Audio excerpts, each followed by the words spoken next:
আল্লাহ রাব্বুল আলামিন সূরা আল ইমরানের ৯৬ নম্বর আয়াতের ভিতরে বলছেন, ইন্না আউওয়ালা বাইতিন উদিয়া লিন-নাসি লাল্লাযী বিবাক্কাতা মুবারাকান ওয়া হুদাল লিল আলামিন। আল্লাহ রাব্বুল আলামিন বলছেন, নিশ্চয় আল্লাহ তাআলার কাছে সব চাইতে দামি এবং সব চাইতে উত্তম ঘর হলো কাবা। এই কাবাটা আল্লাহ রাব্বুল আলামিন স্থাপন করেছেন বাক্কায়। কোথায়? বাক্কা। মক্কার আগের নাম ছিল বাক্কা, বাক্কা থেকে এসেছে মক্কা, বিবাক্কা। হুদাল্লিল আলামিন, এই কাবাঘর হচ্ছে সমগ্র বিশ্বজাহানের জন্য হেদায়েতের একটি মরকেজ। জোরে বলেন সুবহানাল্লাহ। সমস্ত মানুষের অন্তর কাবার দিকে ঝুঁকে আছে কি না? সবার মন চায় কাবাঘরে যেতে, কিন্তু আল্লাহ তাআলা যাদেরকে যাওয়ার তৌফিক দিয়েছেন তারা যেতে পারতেছে, আর যাদের যাওয়ার তৌফিক নাই তাদের যাওয়ার কোনো সুযোগ নাই। আমরা আল্লাহর কাছে দোয়া করি, আল্লাহ তাআলা আমাদের প্রত্যেককে জীবনে একবার হলেও অন্তত তার ঘর কাবা তাওয়াফ করার সুযোগ দান করুন। জোরে বলেন আমিন। আমার প্রিয় বন্ধুগণ, আল্লাহ রাব্বুল আলামিন সূরা মাইদার ভিতরে বলছেন, আল্লাহ তাআলা পবিত্র কাবা ঘরকে মানুষের জন্য সমাজ জীবন প্রতিষ্ঠার মাধ্যম করে তৈরি করেছেন। সুতরাং সমস্ত পৃথিবীর মুসলমান যারা আছে সবার অন্তর আল্লাহ তাআলা কাবার দিকে ঝুঁকাই দিয়েছে, ঠিক কি না? কাবার দিকে সমস্ত মানুষের অন্তর আল্লাহ তাআলা ঝুঁকাই দিয়েছেন। যেই কাবা ঘরের চতুর্পাশে কোনো মানুষের অস্তিত্ব ছিল না, কোনো মানুষের অস্তিত্ব নাই, মরুভূমি আর মরুভূমি। হযরত ইব্রাহিম আলাইহিস সালাম সেই মরুভূমিময় স্থানের জন্য দোয়া করেছেন। আল্লাহর নবী দোয়া করার পরে আল্লাহ তাআলা সেখানে বসবাসের উপযোগী করেছেন। যেই ফল সারা পৃথিবীতে পাওয়া যায় না, সেই ফল কাবা ঘরে পাওয়া যায়, ঠিক কি না? এটা হচ্ছে আল্লাহর রসুলের দোয়ার ফসল। ইব্রাহিম আলাইহিস সালাম দোয়া করেছিল, আল্লাহ আমি আমার সন্তান, আমার স্ত্রীকে এই মরুভূমিময় স্থানে রেখে যাচ্ছি, আমি সিরিয়া চলে যাচ্ছি তোমার দ্বীনের কাজ করার জন্য। তখন হযরত ইব্রাহিম আলাইহিস সালামের স্ত্রী বলল, এ প্রাণের স্বামী, আপনি আমাদেরকে যে এখানে রেখে যাচ্ছেন, এখানে নাই কোনো মানুষের বসবাস, নাই কোনো খাবার, নাই কোনো পানি, আপনি কি কারণে আমাদেরকে এখানে রেখে যাচ্ছেন? তখন হযরত ইব্রাহিম আলাইহিস সালাম বলল, আল্লাহর হুকুমে, আল্লাহর আদেশে আমি তোমাদের এখানে রেখে যাচ্ছি। আমি আল্লাহর কাছে দোয়া করি এই স্থানটা আল্লাহ তাআলা বরকতপূর্ণ করে দিক এবং তোমাদের রিজিকের ব্যবস্থা হয়ে যাবে। জোরে বলেন সুবহানাল্লাহ। হযরত ইব্রাহিম আলাইহিস সালাম যে দোয়া করেছে, আল্লাহ তাআলা এখন সেই কাবার চতুর্দিকে মক্কায় আল্লাহ তাআলা অফুরন্ত রিজিক দিয়ে ভরাই দিয়েছেন। সুবহানাল্লাহ। এটা প্রত্যেক নবীদের দোয়ার ফসল। যেখানে কোনো বসবাস নাই, যেখানে কোনো পানি নাই, অথচ সেই মরুভূমিময় স্থানটাকে আল্লাহ তাআলা সমগ্র বিশ্বের মুসলমানের কলিজার টুকরো বানিয়ে দিয়েছে, ঠিক কি না? আমার প্রিয় বন্ধুগণ, তাহলে কাবা ঘরের কিছু নাম আছে, আমরা শুধু কেবল মাত্র কয়েকটা নাম জানি। আমরা কাবা ঘর বললে আমরা চিনি, মসজিদে হারাম বললে আমরা চিনি। তাহলে কোরআন এবং হাদিস যখন আপনি বিশ্লেষণ করবেন, এই কাবা ঘরের কিছু গুরুত্বপূর্ণ নাম আল্লাহ তাআলা কোরআনের মাধ্যমে বর্ণনা করেছেন। এক নম্বর হলো, কাবা ঘরের একটা নাম হলো আল বাইত। কাবা ঘরের একটা নাম কি? আল বাইত, যেটা আল্লাহ তাআলা কোরআনের ভিতরে বলছেন, ওয়ালিল্লাহি আলান নাসি হিজ্জুল বাইত। এখানে বাইত বলতে বোঝানো হয়েছে আল্লাহ তাআলার কাবা ঘরকে আল্লাহ তাআলা বাইত বলে সম্বোধন করেছে। দুই নাম্বার হলো, এই কাবা ঘরের দুই নাম্বার নাম হলো আল বাইতুল আতিক। আতিক শব্দের অর্থ হচ্ছে এমন একটি স্থান, যে স্থানে কোনোদিন কোনো শাসক এই পর্যন্ত বিজয় লাভ করতে পারে নাই, সেই জন্য এই ঘরের নাম হচ্ছে আল বাইতুল আতিক। কাবা ঘরের আরেকটি নাম কি? আল বাইতুল আতিক। কাবা ঘরের তিন নম্বর নাম হলো আল মসজিদুল হারাম, যেটা আমরা মসজিদে হারাম হিসেবে আমরা জানি। আল্লাহ রাব্বুল আলামিন বলছেন, সুবহানাল্লাযী আসরা বিআবদিহি লাইলাম মিনাল মসজিদিল হারামি ইলাল মসজিদিল আকসা। এখানে মসজিদে হারাম বলতে বোঝানো হয়েছে কাবা ঘরটাকে, ঠিক কি না? তাহলে 3 নম্বর নাম পাইলাম। 1 নম্বর আল বাইত, 2 নম্বর হচ্ছে আল বাইতুল আতিক, 3 নম্বর হচ্ছে আল মসজিদুল হারাম, 4 নম্বর হলো বাইতুল মুহাররম। এই কাবা ঘরের 4 নম্বর নাম হলো বাইতুল মুহাররম। 5 নম্বর নাম হলো বাইতুল্লাহ। কি নাম? বাইতুল্লাহ। এই কাবা ঘরের আরেকটি নাম হলো বাইতুল্লাহ। আপাতত এই 5টি নাম আল্লাহ তাআলা কোরআন এবং হাদিসে এই 5টি নামের কথা বলেছেন। কাবা ঘরটাকে চিনার জন্য এই 5টি নাম ব্যবহার করেছেন। এবং কাবা ঘরের কিছু বৈশিষ্ট্য আছে। কাবা ঘরের কিছু কি আছে? বৈশিষ্ট্য আছে। 1 নম্বর বৈশিষ্ট্য হলো কাবা ঘর হচ্ছে সর্বপ্রথম ঘর। এই পৃথিবীর যখন অস্তিত্ব ছিল না, এই পৃথিবীতে কোনো লোকালয় ছিল না, কোনো মানুষের বসবাস ছিল না, যখন কোনো অস্তিত্ব ছিল না, এই অস্তিত্ব পৃথিবীময়কে আল্লাহ তাআলা সর্বপ্রথম যেই গড়টাকে পৃথিবীতে প্রতিষ্ঠিত করেছেন সেই গড়ের নাম হচ্ছে আল কাবা। সেই গড়ের নাম কি? কাবা, সর্বপ্রথম গড়। 2 নম্বর হলো যে গড়টাকে কেন্দ্র করে আল্লাহ তাআলা কিবলা পরিবর্তন করেছেন।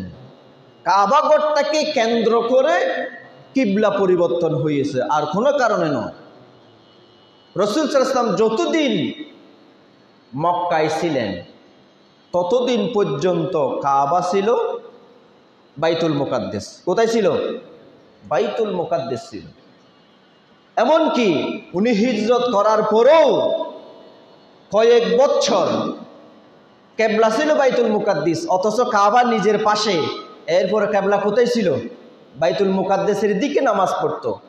কিন্তু রসুলের মনে একটা প্রশ্ন জাগলো, হায় আল্লাহ, যেই কাবা করে, যেই মক্কায় আমার জন্ম, যে কাবা করে কেন্দ্রিক অনেক ইতিহাস আছে, আমার তো মন চায় আপনি বাইতুল মুকাদ্দাসটা, এতদিন কেবলা ছিল ঠিক আছে, এখন আমার মন চায় বাইতুল মুকাদ্দাসের কেবলাটা পরিবর্তন করে যদি আপনি কাবাটাকে যদি কেবলা করতেন, আমার অন্তর শান্তি পেত। জোরে বলেন সুবহানাল্লাহ। আমার রসুল যখন এই আকাঙ্ক্ষা পোষণ করলেন, রসুল যখন আকাঙ্ক্ষা পোষণ করলেন, তিনি জোহরের নামাজ আদায় করতেছিলেন। 4 রাকাত জোহরের নামাজের তিনি নিয়ত করেছেন। 2 রাকাত তিনি জোহরের নামাজ আদায় করেছেন। আর 2 রাকাতের জন্য যখন তিনি দাঁড়ালেন, আল্লাহর কাছে বললেন, আল্লাহ, আমি তো 17 মাস অথবা 16 মাস পর্যন্ত আমি বাইতুল মুকাদ্দাসকে কেবলা করে নামাজ পড়েছি। আমার মন চায় আপনি আমার জন্মভূমি মক্কার ভিতরে যেই কাবা আছে, ওই কাবাটাকে আপনি আমার কেবলা হিসেবে নির্ধারণ করেন। আল্লাহ তাআলার কাছে যখন আমার নবী যখন সেই আকাঙ্ক্ষা পোষণ করেছেন, সাথে সাথে আল্লাহ তাআলা নবীর আকাঙ্ক্ষা পূরণ করার জন্য বলছেন, নবী আপনি আর দেরি করবেন না, আপনি 2 রাকাত বাইতুল মুকাদ্দাসের দিকে নামাজ পড়েছেন, আর 2 রাকাত বাকি আছে, আপনি নামাজের মধ্যে আপনার কেবলা পরিবর্তন করে কাবাকে কেবলা করে বাকি 2 রাকাত নামাজ আপনি আদায় করেন। সুবহানাল্লাহ। এটা হচ্ছে কাবার একটা অন্যতম বৈশিষ্ট্য। রাসূল সাল্লাল্লাহু আলাইহি ওয়াসাল্লাম 2 রাকাত পড়েছেন বাইতুল মুকাদ্দাসের দিকে, আর 2 রাকাত পড়েছেন কাবার দিকে। মসজিদে কিবলাতাইন মদিনার মধ্যে এখনো আছে, আছে কিনা? যারা উমরা করতে গিয়েছেন, হজ করতে গিয়েছেন, যারা মদিনায় গিয়েছেন, মসজিদে কিবলাতাইন, আমার রসুল মদিনায় হিজরত করেছেন, সেই মসজিদে কিবলাতাইন এখনো আছে, এখনো সাক্ষী বহন করে, ঠিক কিনা? কাবা ঘরের 1 নম্বর বৈশিষ্ট্য হলো এই কাবা ঘর হচ্ছে পৃথিবীর সর্বপ্রথম ঘর, পৃথিবীর সর্বপ্রথম সেরা ঘর।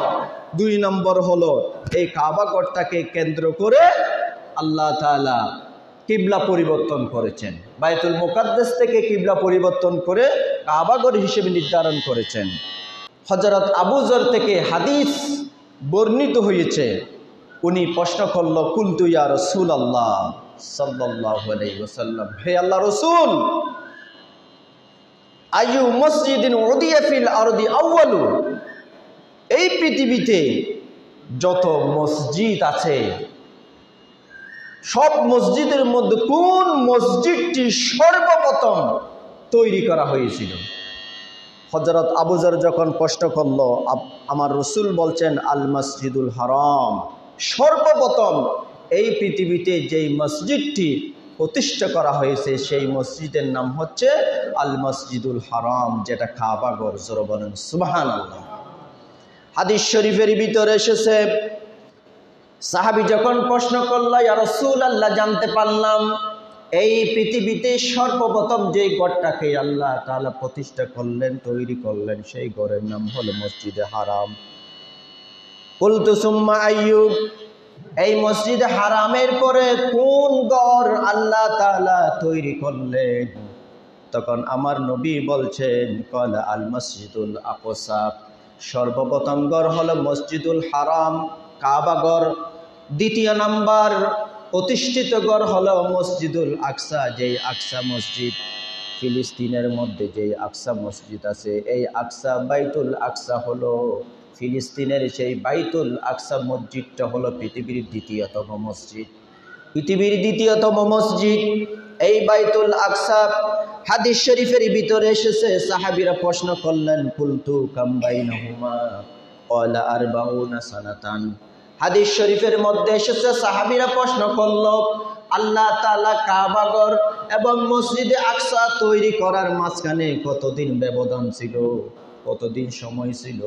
তখন আমার নবী বলেছেন, আরবাউনা সানাতান, কাবা ঘর তৈরি করার 40 বছর পরে আল্লাহ রব্বুল আলামিন ফেরেশতার মাধ্যমে মসজিদে আকসা তৈরি করেছেন। সুবহানাল্লাহ।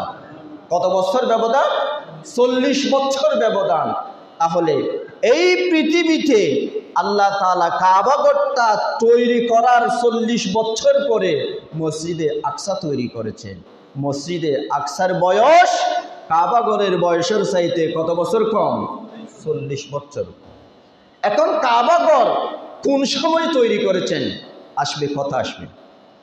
এরপরে এই কাবা ঘরের আরেকটি বৈশিষ্ট্য হলো, এই কাবা ঘরের হেফাজত সরাসরি আমার আল্লাহ করেছেন। কে করেছেন? আল্লাহ। কাবা ঘরের হেফাজত আল্লাহ করেছেন। কোরআনের হেফাজত যেইভাবে স্বয়ং আল্লাহ নিজের হাতে গ্রহণ করেছে, কাবা ঘরের হেফাজত স্বয়ং আমার আল্লাহ নিজেই গ্রহণ করেছে। কারণ আল্লাহ রসুলের জন্মের 55 দিন আগে, কতদিন আগে? 55 দিন আগে আব্রাহার বাদশাহ, ইয়ামেনের বাদশাহ আব্রাহা যখন কাবা ঘরটাকে ভাঙার জন্য এসেছিল হাতি নিয়ে, উন্নত মানের সরঞ্জাম নিয়ে, এই কাবা ঘর আব্রাহার বাদশাকে দেখে মক্কার সমস্ত মানুষেরা পালিয়ে গেছে। কাবা ঘরটাকে আর রক্ষা করা যাবে না, হাজার হাজার সৈন্যবাহিনীর সামনে এই কাবা ঘরটাকে কে রক্ষা করবে? সবাই যখন পালিয়ে গেল, আল্লাহ তাআলা ছোট্ট ছোট্ট আবাবিল পাখির মাধ্যমে এই ঘরটাকে, নিজের ঘর আল্লাহ তাআলা নিজেই রক্ষা করেছেন। জোরে বলেন সুবহানাল্লাহ। ইতিহাসে আছে কি নাই? সূরা ফিলের মধ্যে আছে না? সূরা ফিলের মধ্যে সমস্ত ইতিহাস আল্লাহ তাআলা বর্ণনা করেছেন, যাতে করে বর্ণনা করার কারণে পৃথিবীতে যত মানুষ কিয়ামত পর্যন্ত আসবে, সমস্ত মানুষের কাছে এই ইতিহাস জানার পরে আল্লাহর প্রতি আস্থা বেড়ে যাবে। ঠিক কি না? তাহলে কাবা ঘরের একটি অন্যতম বৈশিষ্ট্য হলো, এই কাবা ঘরের রক্ষা স্বয়ং আল্লাহই করেছেন। কে করেছেন? আল্লাহই করেছেন। 4 নম্বর হলো, এই ঘরের বাসিন্দা যারা আছে, এই কাবা ঘরের হেরেমে যারা থাকবে, তারা হচ্ছে সবসময় নিরাপদ। তারা কি? সবসময় নিরাপদ। এটা হচ্ছে কাবা ঘরের একটা অন্যতম বৈশিষ্ট্য। আমার প্রিয় বন্ধুগণ, আল্লাহ রব্বুল আলামিন কাবা ঘরের মর্যাদা বর্ণনা করতে গিয়ে সূরা কুরাইশের ভিতরে বলছেন, ফালইয়াবুদু রাব্ব হাযাল বাইতিল্লাযী আত'আমাহুম মিন জু' ওয়া আমানাহুম মিন খাউফ। আল্লাহ রব্বুল আলামিন সূরা কুরাইশের ভিতরে বলছেন, এই কাবা ঘরের মর্যাদা বর্ণনা করতে গিয়ে আল্লাহ তাআলা বলছেন, ফালইয়াবুদু রাব্ব হাযাল বাইত, এই ঘরের মালিকের ইবাদত যখন তোমরা করবে, এই ঘরের মালিকের ইবাদত যখন করবে, আল্লাযী আত'আমাহুম মিন জু' ওয়া আমানাহুম মিন খাউফ, তিনি তোমাদেরকে ভীতির সময় নিরাপত্তা দিবেন এবং তিনি তোমাদেরকে অভাব অনটনে তোমাদেরকে খাদ্য দিয়ে ভরপুর করে দিবেন। সুবহানাল্লাহ। তাহলে সব কিছু চাইতে হবে আল্লাহর কাছে। কার কাছে? আল্লাহর কাছে সব কিছু। আপনি সুখে আছেন, দুঃখে আছেন, কষ্টে আছেন, অভাবে আছেন, সব সময় আল্লাহর কাছে চাইতে হবে, ঠিক কিনা? বাদশাহ শাহজাহানের নাম শুনেছেন কিনা? দিল্লির সম্রাট বাদশাহ শাহজাহান। তৎকালীন সময়ে একজন ভিক্ষুকের সাথে একজন ধনাঢ্য ব্যক্তির কথাবার্তা হলো। তখন ভিক্ষুককে বলল, ভিক্ষুক, আমি তো দেখতেছি তুমি দীর্ঘদিন পর্যন্ত ভিক্ষা করো, রাস্তায় রাস্তায় মানুষের কাছে কাছে তুমি দীর্ঘদিন পর্যন্ত ভিক্ষা করো, তোমার তো কোনো পরিবর্তন আমি দেখলাম না।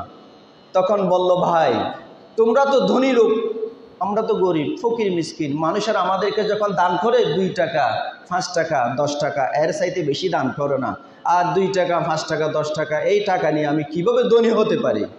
তখন বলল, তুমি একেবারে ধনী হয়ে যাবে, তোমাকে একটা আমি পন্থা দেখাই দিই। তুমি এই দিল্লির প্রেসিডেন্ট বাদশাহ শাহজাহানের কাছে যাও, সেই তোমাকে যখন দিবে, অনেক বেশি দিবে, অনেক বেশি দেওয়ার কারণে তুমি ধনী হয়ে যাবে, তোমার আর ভিক্ষা করতে হবে না। তখন বলছে, ঠিক আছে, তাহলে আমি বাদশাহ শাহজাহানের সন্ধান কোথায় পাবো? কোথায় পাবো বাদশাহ শাহজাহানকে? তখন বলছে, তুমি বাদশাহ শাহজাহানকে, বাদশাহ শাহজাহান ওই মসজিদে ঢুকেছে নামাজ আদায় করার জন্য। মসজিদে নামাজ আদায় করার জন্য বাদশাহ শাহজাহান ঢুকেছে। সে মসজিদ থেকে যখন বের হয়ে যাবে, তুমি তাকে সালাম দিবে, সালাম দেওয়ার পরে তোমার কষ্টের কথা তুমি তাকে বলবে। ওই ভিক্ষুক নামাজ আদায় করার পরে মসজিদের বাহিরে দাঁড়িয়ে থাকলেন। তিনি দেখলেন বাদশাহ শাহজাহান নামাজ আদায় করার পরে আল্লাহর কাছে হাত তুলে কান্নাকাটি করে কি জানি আল্লাহর কাছে চাই। বাদশাহ শাহজাহান চোখের পানি ছেড়ে দিল, আল্লাহর কাছে হাত উঠালেন, আল্লাহর কাছে হাত উঠিয়ে আল্লাহর কাছে তার সমস্ত চাওয়া পাওয়া তিনি চাইলেন। বাহির থেকে ওই ফকির বাদশাহ শাহজাহানের দিকে দেখলেন, মনে মনে চিন্তা করলেন, যার কাছে আমি ভিক্ষা নেওয়ার জন্য এসেছি, যার কাছ থেকে সম্পদ নেওয়ার জন্য এসেছি, অথচ তিনি এই দিল্লির প্রেসিডেন্ট, অথচ তিনি কার কাছে চাই? আমাকে এমন একজন মানুষের সন্ধান দেখাই দিলেন যার কাছে গেলে আমি সম্পদ পাবো, অথচ যার কাছে আমি ভিক্ষা নেওয়ার জন্য চেয়েছিলাম তিনি তো নিজেই বড় ভিক্ষুক, কই আরেকজনের কাছে হাত পেতে আছে। জোরে বলেন সুবহানাল্লাহ। আরেকজনের কাছে তিনি হাত পাচ্ছে। বাদশাহ শাহজাহান যখন মসজিদ থেকে নামাজ পড়ে বের হলো, ভিক্ষুক সালাম দিল, বাদশাহ শাহজাহান সালামের জবাব দিল, ভিক্ষুক আর কোনো কথা না বলে উল্টা হেঁটে চলে যাচ্ছেন। বাদশাহ শাহজাহান ডাকলেন, এই ভিক্ষুক, তোমাকে তো দেখতে তো ভিক্ষুকের মতো লাগে, তোমার কাপড় চোপড় দেখতে ভিক্ষুকের মতো লাগে, তুমি আমার কাছে সালাম দিলা, কিছু চাইলে না, চলে যাচ্ছ কেন? তখন বলল, বাদশাহজি, একজন লোক আমাকে আপনার কাছে আসতে বলেছে, এখন আমি তো আপনার কাছে চাইবো, ঠিক আছে, কিন্তু আমি দেখলাম আপনি আমাকে দেবেন, উল্টা আপনি আরেকজনের কাছে হাত উঠাইয়ে চাচ্ছেন। আমি ভাবলাম হয়তো আপনি দিলে আমাকে কি দিবেন। আমি আজকে থেকে ভিক্ষাবৃত্তি ছেড়ে দিলাম, আজকে থেকে আপনি বাদশাহ, যেই আল্লাহর কাছে হাত তুলেছেন আমিও সেই আল্লাহর কাছে আমার সমস্ত চাহিদার জন্য হাত তুলব। জোরে বলেন সুবহানাল্লাহ। সেই জন্য এই ইতিহাস থেকে একটা শিক্ষা হলো, আপনি যা কিছু চাইবেন, আপনি মানুষের প্রতি নির্ভরশীল না হয়ে, মানুষের পকেটের দিকে না থেকে নির্ভরশীল না হয়ে, আপনি সুখে আছেন, দুঃখে আছেন, আপনি কষ্টে আছেন, অভাবে আছেন, আপনি সুখে আছেন, সব সময় আমার আল্লাহর কাছে চাইবেন। আমার আল্লাহ চাইলে আপনার অভাব পূরণ করতে পারে। পারে কি পারে না? আল্লাহ তাআলা চাইলে অভাব পূরণ করতে পারে। তাহলে সব সময় আল্লাহর কাছে চাইতে হবে। ভিক্ষুকের চোখ খুলে গেছে, তার আকল খুলে গেছে, আমি আর মানুষের কাছে হাত পাতবো না, আমি আল্লাহর কাছে। তুমি বাদশা যে আল্লাহর কাছে হাত পেতেছো, আমি ভিক্ষুকও সে আল্লাহর কাছে হাত পাতবো। জোরে বলেন সুবহানাল্লাহ। তাহলে আল্লাহ তাআলা বলছেন, ফালিয়াবুদু রাব্ব হাযাল বাইত, যদি এই ঘরের মালিকের যদি ইবাদত করো, আল্লাযী আত'আমাহুম মিন জু, তিনি তোমাকে ক্ষুধার সময় তিনি তোমাকে তোমার পেট ভরে দেবেন এবং ভীতির সময় তোমাকে নিরাপত্তা দান করবেন। সুবহানাল্লাহ। আল্লাহর ঘরের ইবাদত করতে হবে। এরপরে এই ঘরের আরেকটি গুরুত্বপূর্ণ ইবাদত হলো এই ঘর এত মর্যাদাপূর্ণ যে বা যারা হজ করতে যায়, উমরা করতে যায়, আল্লাহ তাআলা তাদের জন্য মহা পুরস্কারের ঘোষণা করেছেন। সুবহানাল্লাহ বলেন।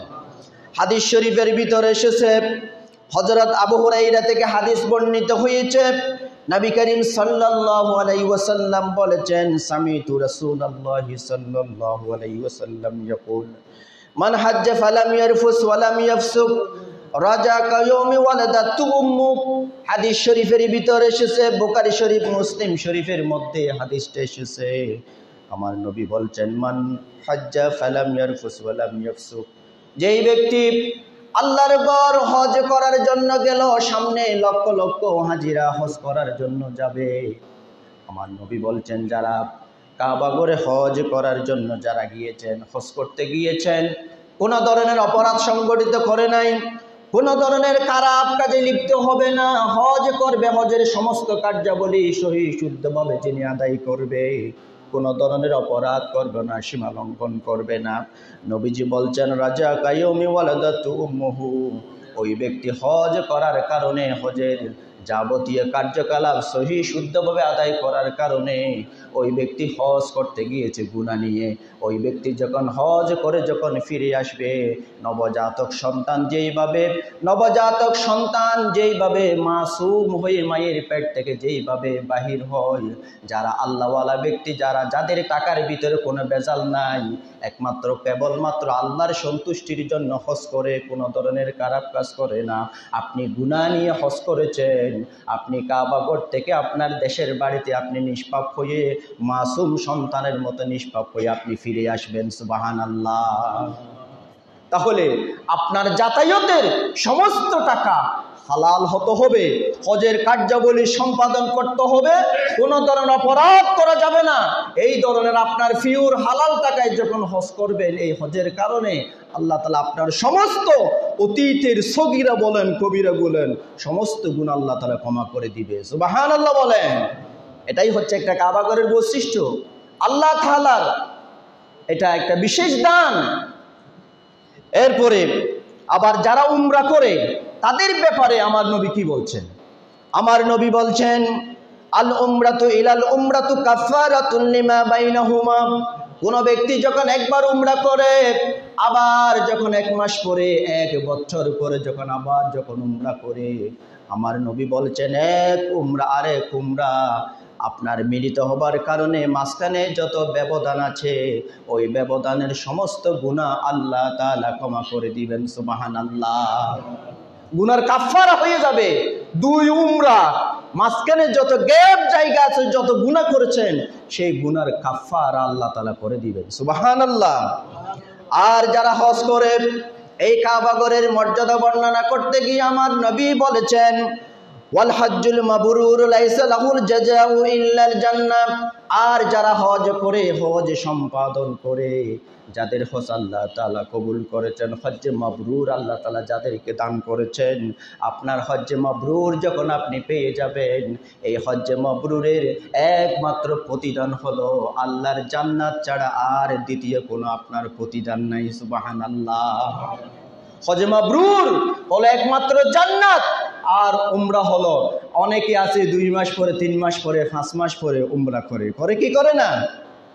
মানুষ ভালো, আল্লাহর কাছে কান্নাকাটি করে, এরপরও নিজের খলপ মানে না, আল্লাহর কাছে বারবার আল্লাহর ঘরে যায় উমরা করে। আল্লাহর নবী বলছেন, এক উমরা আরেক উমরার মাঝখানে তোমার কাফারা হয়ে যাবে। সুবহানাল্লাহ বলে। কাবা ঘরের মর্যাদা ব্যাপারে রসুলের হাদিস, একটি গুরুত্বপূর্ণ হাদিস, উনি বলেছেন 3টা মসজিদে আপনি সওয়াবের নিয়তে যেতে পারবেন। কয়টা মসজিদ? 3টা মসজিদ আপনি সওয়াবের নিয়তে যেতে পারবেন। আর দুনিয়ার কোনো মসজিদে আপনি সওয়াবের নিয়তে মসজিদ একটা ফেলে আরেকটাতে যেতে পারবেন। অনেকে মনে করেন আমাদের বাজার ভাড়া মসজিদ, অনেকে মনে করে এই মসজিদের সাইতে আমি সিরিঙ্গা বাস স্টেশন মসজিদ, সোসাইটি মসজিদে গেলে আমার সওয়াব বেশি হবে। এই ধরনের কোনো হাদিস নাই। আপনি 3টা মসজিদে সওয়াবের নিয়তে যেতে পারবেন। কয়টা মসজিদ? এটা খেয়াল করবেন আজকে। লা তুশাদ্দু রিহালু ইল্লা ইলা সালাসাতিন। 1 নম্বর হচ্ছে আল মসজিদুল হারাম, কাবা। মসজিদে হারামে আপনি সওয়াবের নিয়তে বাংলাদেশের ওই প্রান্তে, কোনো পৃথিবীর ওই প্রান্তে আপনি ভ্রমণ করতে পারবেন মসজিদে হারামে নামাজ পড়ার জন্য, এখানে সওয়াব বেশি আছে। 2 নম্বর হলো ওয়ামসজিদি হাজা। ওয়ামসজিদি হাজা মানে এই মসজিদ, এই মসজিদ মানে কি? মসজিদে নববী, রসুলের মসজিদ। আপনি রসুলের মসজিদ মসজিদে নববীতে আপনি সওয়াবের নিয়তে আপনি মসজিদে নববীতে ভ্রমণ করতে পারবেন, সেখানে গিয়ে নামাজ পড়তে পারবেন, আপনার সওয়াব হবে। 3 নম্বর হলো ওয়াল মসজিদিল আকসা, মসজিদে আকসা যেটা ফিলিস্তিনে বাইতুল মুকাদ্দাস, মসজিদে আকসা। এই 3টা মসজিদে আপনি সওয়াবের জন্য আপনি সফর করতে পারবেন, নামাজ আদায় করতে পারবেন। আর দুনিয়ার কোনো মসজিদে আপনি সওয়াবের নিয়তে এক মসজিদ বাদ দিয়ে আরেক মসজিদে যাওয়ার কোনো সুযোগ নাই, ঠিক কি না? কথা বুঝছেন কি না? এখানে ওই মসজিদে মানুষ বেশি হবে, ওই মসজিদে সওয়াব বেশি হবে, ওই মসজিদে টাইলস বেশি, এত কারুকার্য, এত আরাম, সওয়াব বেশি, না, এটা না। 3টে মসজিদ ছাড়া আর কোনো মসজিদে আপনি সওয়াবের নিয়তে যাওয়ার কোনো সুযোগ নাই, যেহেতু হাদিস বলেছেন 3টে মসজিদে যেতে পারবেন। একটা হচ্ছে মসজিদে হারাম, আর একটা হচ্ছে মসজিদে নববী, আর একটা হচ্ছে মসজিদে আকসা। কথা বুঝছেন কি না? মসজিদে হারামে যদি আপনি 1 রাকাত নামাজ আদায় করেন, তাহলে 1 রাকাত নামাজ আদায় করলে আপনি 1 লক্ষ রাকাতের সওয়াব আপনার আমলনামায় দিয়ে দিবে। সুবহানাল্লাহ। যারা হজ করতে যায় মসজিদে হারামে যতদিন তাকে 5 ওয়াক্ত নামাজ পড়লে আপনি 1 রাকাতে 1 লক্ষ রাকাতের সওয়াব। কত রাকাতের সওয়াব? 1 লক্ষ রাকাতের সওয়াব। আর যদি মসজিদে নববীতে পড়েন 1 রাকাতে 1000 রাকাতের সওয়াব। এভাবে করে সওয়াবের তারতম্য, 3টে মসজিদে সওয়াবের তারতম্য। আর অন্য কোনো মসজিদে এই ধরনের সওয়াবের কোনো কি নেই, তারতম্য নেই। তাহলে অনেকে আছে মসজিদ যায় নামাজ নফল, ওই মসজিদে যাই সওয়াব বেশি হইব, এই ধরনের যারা বলে তারা না জেনে বলে। এই ধরনের মানুষ আছে কি না? এই ধরনের করা যাবে না। ঠিক আছে, আপনি এটা মনে করেন, হ্যাঁ আমি বাজার করার জন্য গুরুত্বপূর্ণ কিছু ক্রয়ের জন্য আমি চকরিয়া গেলাম, ঠিক আছে। আপনার নিজের প্রয়োজনে গেলেন, যে আপনি বাজার করতে গেলেন, অন্য কোনো কাজে গেলেন, আসরের আজান দিয়েছে, আপনি যে কোনো একটা মসজিদে নামাজ পড়লেন, এটাতে কোনো সমস্যা নাই। সমস্যা আছে? নাই। আপনি ঢাকায় গেলেন, আপনি যে কোনো একটা কাজে গেলেন, আপনার সময় আছে, আমি একটু বাইতুল মুকাররমে গিয়ে আসরের নামাজটা পড়ি, মাগরিবের নামাজটা পড়ি, এটা করা যাবে না। পাশে মসজিদ ফেলে আমি বাইতুল মুকাররমে মসজিদ, এখানে সওয়াব অনেক বেশি হবে, এই ধরনের চিন্তা নিয়ে যাওয়া যাবে না। আপনি কোনো একটা কাজে গিয়েছেন, ঠিক আছে, আমি সেখানে গেলাম, নামাজটা পড়লাম, আপনার নিয়তটা এটা থাকতে হবে, নিয়তের ভিতরে ভেজাল রাখা যাবে না, ঠিক কি না? এখন আসেন এই হাদিসের রিলেটেড মাজার। অনেকে আছে মাজারে আপনার ভাগ্য পরিবর্তনের জন্য আপনারা অনেকে আছে মাজার ভ্রমণ করে, আছে কি না? মাজারে গেলে আমার এটা হবে, ওইটা হবে। হ্যাঁ, মাজারে যাবেন, ঠিক আছে, জিয়ারতের উদ্দেশ্যে যাবেন। কিসের উদ্দেশ্যে? জিয়ারত। আপনি দোয়া সুরা পড়বেন, হাত তুলে একটু দোয়া চাইবেন, যেই কবর আছে তার জন্য দোয়া করবেন, আপনি নিজের জন্য দোয়া করবেন। আপনি এমনভাবে বললেন যে আল্লাহর পরে ওনার স্থান, এমনভাবে আপনি বললেন, আরো দিলেন সিজদা দিলেন, বাবার দরবারে কি দিলেন? সিজদা দিল। এই ধরনের চিন্তা নিয়ে যাওয়া সমস্ত হারাম। এই চিন্তা থেকে আমাদেরকে বের হয়ে আসতে হবে। সব সময় চাইতে হবে কার কাছে? আল্লাহর কাছে চাইতে হবে। আমরা বলি না ইন্না লিল্লাহি ওয়া ইন্না ইলাইহি রাজিউন, ইন্না লিল্লাহি ওয়া ইন্না ইলাইহি রাজিউন, আমি তো একমাত্র আল্লাহর জন্য, আমি মারা গেলেও আল্লাহর কাছে ফিরে যেতে হবে। তা আপনি যার কাছে ফিরে যাইবেন সবকিছু তার কাছেই চাইতে হবে, ঠিক কি না? আল্লাহ তাআলা আমাদেরকে বুঝার তৌফিক দান করুক, জোরে বলেন আমিন। এরপরে কাবা ঘরের আরেকটি মর্যাদা হলো, আপনি যখন প্রস্রাব করবেন, পায়খানা করবেন, কাবা ঘরটাকে সামনেও রাখতে পারবেন না, পেছনেও রাখতে পারবেন না। এটা কাবা ঘরের একটা মর্যাদা।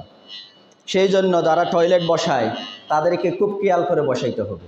আমি কাবা ঘরের মুখোমুখি যাতে আমি না হই, অথবা আমার পেছনে যাতে কাবা না পড়ে, এইভাবে করে আপনাকে কি করতে হবে? টয়লেট এগুলো স্টিন যেগুলো বসাতে হবে। কাবা ঘরের মর্যাদার খেলাফ আপনি সামনাসামনি মুখোমুখি আপনি কাবা ঘরটাকে রাখতে পারবেন না, এইভাবে করে আপনাকে বসাইতে হবে। হাদিস বলছে ইযা যাহাবা আহাদুকুম ইলাল গায়দ আউল বাউলি ফালা ইস্তাকবিলুল কিবলাতা ওয়ালা ইস্তাদবিরুহা। কাবা ঘরটাকে সামনেও রাখতে পারবেন না, পেছনেও রাখতে পারবেন না, এইভাবে করতে হবে। এটা কাবা ঘরের একটা সম্মান। কাবা ঘরের আরেকটি মর্যাদা হলো, এই কাবা ঘর থাকে, কাবা ঘরের হেরেমের চতুর্পাশে আল্লাহ তাআলা সমস্ত মুশরিকদেরকে প্রবেশ করা হারাম করে দিয়েছেন। সুবহানাল্লাহ।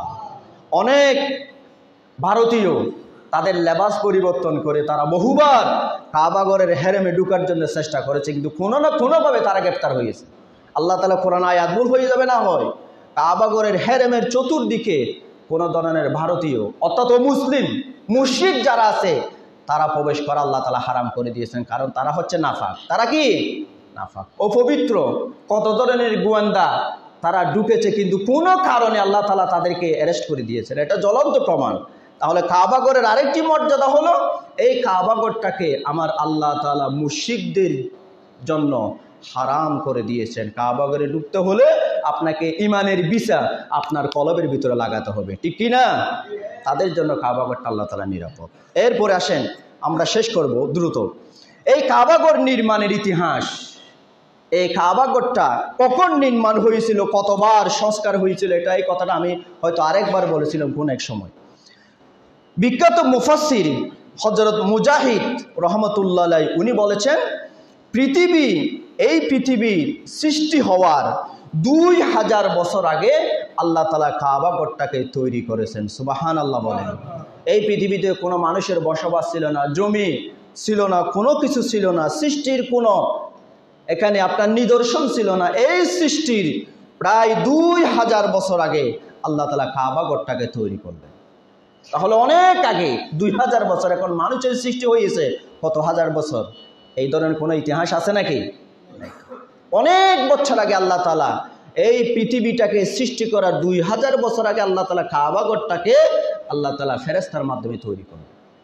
প্রথম নাম্বার, তাহলে এই পৃথিবীতে প্রায় 12 বার কাবাগরটাকে সংস্কার করা হলো। কতবার?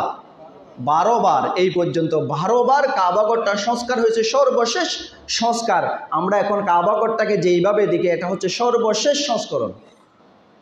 এর আগে 12 বার হয়েছে। এক নাম্বার হলো আল্লাহ তাআলা কাবাগরটাকে তৈরি করলেন ফেরেশতার মাধ্যমে। কিসের মাধ্যমে? যেখানে মানুষের কোনো কোলাহল ছিল না, নাই কোনো জনবসতি। পৃথিবী সৃষ্টির 2000 বছর আগে আল্লাহ তাআলা কাবাগরটাকে বানালেন ফেরেশতার মাধ্যমে। 2 নাম্বার, ফেরেশতার মাধ্যমে বানার পরে হাজার হাজার বছর পরে আল্লাহ তাআলা আদম আলাইহিস সালামের মাধ্যমে কাবাগরটাকে আবার সংস্কার করলেন, দ্বিতীয় সংস্কার। 3 নাম্বার, আদম আলাইহিস সালামের সন্তান হযরত শীশ আলাইহিস সালামের মাধ্যমে এই কাবাগরটাকে আবার সংস্কার করলেন, 3 নাম্বার সংস্কার। 4 নম্বর সংস্কার হলো আল্লাহ তাআলা হযরত ইব্রাহিম আলাইহিস সালামের মাধ্যমে কাবাগরটাকে 4বার সংস্কার করলেন, যখন হযরত নূহ আলাইহিস সালামের প্লাবনে কাবাগরটা যখন মাটির সাথে মিশে যায়, কোনো অস্তিত্ব যখন ছিল না, আল্লাহ তাআলা ইব্রাহিম আলাইহিস সালামের মাধ্যমে তার সন্তান এবং ইব্রাহিম আলাইহিস সালাম দুজন মিলেই এই কাবাগরটাকে 4বার সংস্কার করলেন। জোরে বলেন সুবহানাল্লাহ। এরপরে 5বার সংস্কার করলেন আমালিকা গোত্র, তারা কাবাগরটাকে 5বার সংস্কার করলেন। 6বার সংস্কার করলেন জুমহুর নামক এক প্রকার সম্প্রদায়, এই কাবাগরটাকে 6বারের মতো সংস্কার করলেন। 7মবারের মতো সংস্কার করলেন কুসাই বিন কিলাম, ওই ব্যক্তি কাবাগরটাকে সংস্কার করলেন। 8ম নম্বর সংস্কার করলেন মুজার সম্প্রদায়। 9ম কুরাইশ সম্প্রদায়। মক্কায় এখনো কুরাইশ বংশ আছে কি না? আমার রসুল জন্ম নিয়েছেন কুরাইশ বংশে। এই কুরাইশ সম্প্রদায় 9ম সংস্কার করলেন। 10মবার সংস্কার করলেন আব্দুল্লাহ ইবনে জুবাইর, 64 হিজরিতে কাবাগর সংস্কার করলেন। 11তম সংস্কার করলেন হাজ্জাজ বিন ইউসুফ। হাজ্জাজ বিন ইউসুফের ইতিহাস আমরা যদি জানি, সে ভালো কাজও করেছে আবার খারাপ কাজও করেছে। হাজ্জাজ বিন ইউসুফ কোরআনের জেদ জবর সংযোজন করেছে। হাজ্জাজ বিন ইউসুফ সাধারণ মানুষেরা যাতে পড়তে পারে।